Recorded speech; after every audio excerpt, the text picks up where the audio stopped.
Bien dormir, tout le monde sait que c'est essentiel, et pourtant, pour beaucoup, c'est un vrai défi.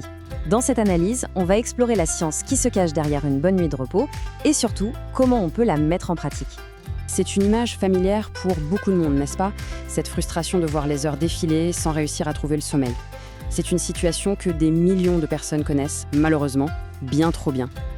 Et si je vous disais qu'il existe une solution? Bon, attention, pas une formule magique, mais une vraie méthode, basée sur des faits scientifiques. C'est précisément ce que l'on va construire ensemble, pas à pas. Avant de plonger dans le vif du sujet, un petit point important, les informations qui suivent sont à but éducatif. Pour toute préoccupation médicale, l'avis d'un professionnel de santé reste absolument indispensable. Voilà, c'est dit. Allez, on y va. Alors, pour commencer, il faut bien comprendre pourquoi c'est si important de bien dormir.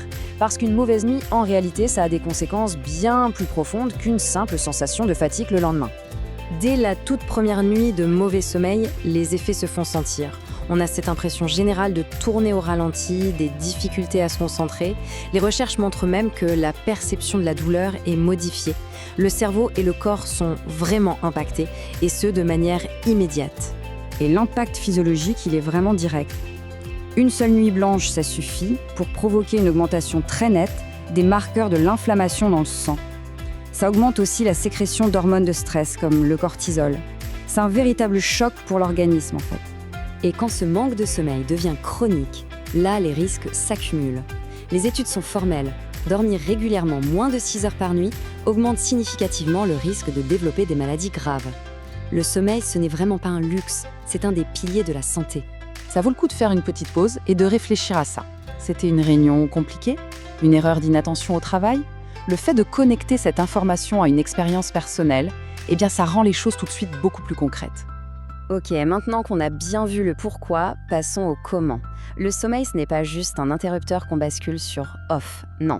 C'est une structure incroyablement complexe et fascinante. En fait, il faut imaginer chaque nuit comme si on descendait un escalier plusieurs fois. Un cycle de sommeil dure environ 90 minutes et nous fait passer par différents stades. On commence par le sommeil léger, N1 et N2, avec ces fameux fuseaux de sommeil, des petites rafales d'activité cérébrale qui nous protègent des réveils. Puis on plonge dans le N3, le sommeil lent et profond, qui est crucial pour la récupération physique. Et ensuite, on remonte vers le sommeil paradoxal, ou SP, indispensable pour la restauration mentale. Le neurobiologiste Michel Jouvet a parfaitement décrit la nature étrange du sommeil paradoxal. Il a été frappé par ce contraste incroyable, une activité cérébrale super intense, presque comme à l'état d'éveil, alors que tous les muscles du corps sont complètement inertes. C'est d'ailleurs pendant cette phase que les rêves sont les plus vifs. Et ça, c'est vraiment le point crucial à retenir. L'architecture de la nuit change au fil des heures. Les premiers cycles sont très riches en sommeil profond, celui qui répare le corps, et les derniers cycles sont dominés par le sommeil paradoxal, qui est si important pour la mémoire et l'humeur. C'est pour ça qu'une nuit complète est tout simplement irréplaçable. Bien, passons maintenant à la pratique. On peut vraiment influencer activement la qualité de son sommeil. Comment? En agissant sur notre environnement direct. Et pour ça, il y a 3 facteurs qui sont absolument déterminants. Le premier, c'est la lumière. La lumière bleue des écrans, c'est un peu l'ennemi public numéro 1 le soir. Elle bloque la production de mélatonine, qui est en gros l'hormone du sommeil. À l'inverse, l'obscurité totale, elle, envoie un signal très clair au cerveau, c'est l'heure dormir. Le deuxième facteur, c'est le bruit. C'est souvent considéré comme le perturbateur numéro 1 du sommeil, surtout en ville. Et la solution, elle est un peu paradoxale. Il faut combattre le bruit par le bruit. Un son constant, comme un bruit blanc ou un bruit rose, peut en fait masquer les bruits dérangeants et protéger les cycles du sommeil. Et enfin, la température. Pour bien s'endormir, le corps a besoin de faire baisser sa température centrale d'environ 1 degré. Si une chambre est trop chauffée, ce processus devient plus difficile. Donc viser une température plutôt fraîche, c'est une aide précieuse pour s'endormir et surtout pour rester endormi. Alors, parmi ces 3 éléments, la lumière, le bruit, la température, lequel est le principal obstacle pour soi? C'est une bonne question à se poser parce que le simple fait d'identifier le problème, c'est déjà la première étape pour le résoudre. Parfait, il est temps de passer au plan d'action. Voici une méthode toute simple pour commencer à reprendre le contrôle. Pas dans un mois, mais dès ce soir.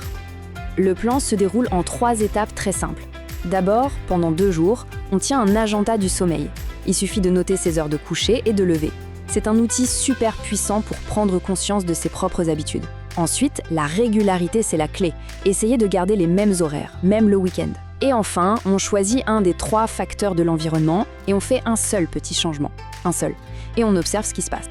Ah, et un conseil super important, si un obstacle se présente, si après 20 ou 30 minutes, le sommeil ne vient toujours pas, il ne faut surtout pas rester au lit à s'énerver. Le mieux, c'est de se lever, de faire une activité calme avec une lumière faible et de ne retourner se coucher que lorsque la somnolence revient. Voilà, les clés sont là. Il y a maintenant de quoi mieux comprendre les mécanismes du sommeil et surtout un plan d'action concret pour l'améliorer. La question finale, c'est donc par où commencer ? Est-ce que ce sera l'agenda du sommeil, la régularité ou un petit ajustement de l'environnement ?